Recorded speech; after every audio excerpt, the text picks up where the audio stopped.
What's the craziest thing your parents manipulated you into believing? Growing up, my parents beat it into us that having privacy was bad. Literally.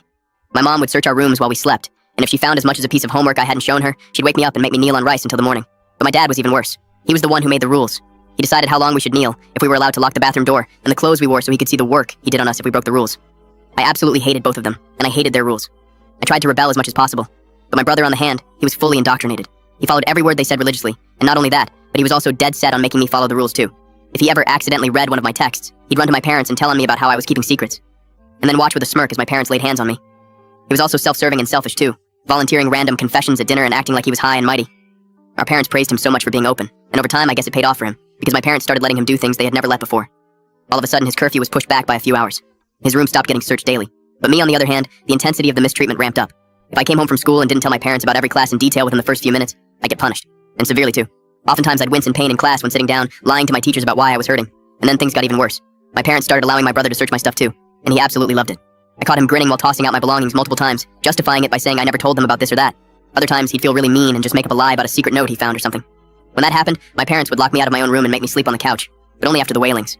I'd see my brother lingering in the hallway after my punishments, smirking like he was the king of the house. What's really sad about all of this is that it didn't matter what I did. I tried getting all A's. I'd clean the whole house every weekend.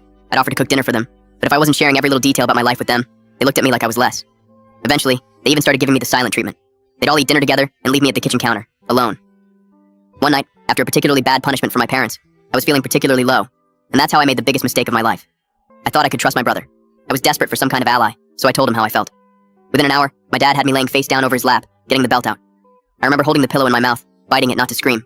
1, 2, all the way up to 10. I remember that being my breaking point. This whole time I had truly believed my brother was just complying with them out of fear.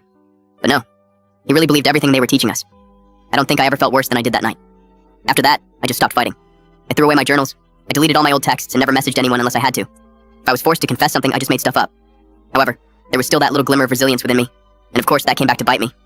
My brother caught me writing a little note to myself, the one private thing I still did, and immediately sprinted to my parents. As expected, they absolutely lost it. My mom screamed that they were done. My dad got the belt again. My flip phone was smashed against the wall. I wasn't allowed to eat for 3 days. In the aftermath, they even started following me around the house so I couldn't be alone. They made me stand in the living room confessing secrets 3 times per day.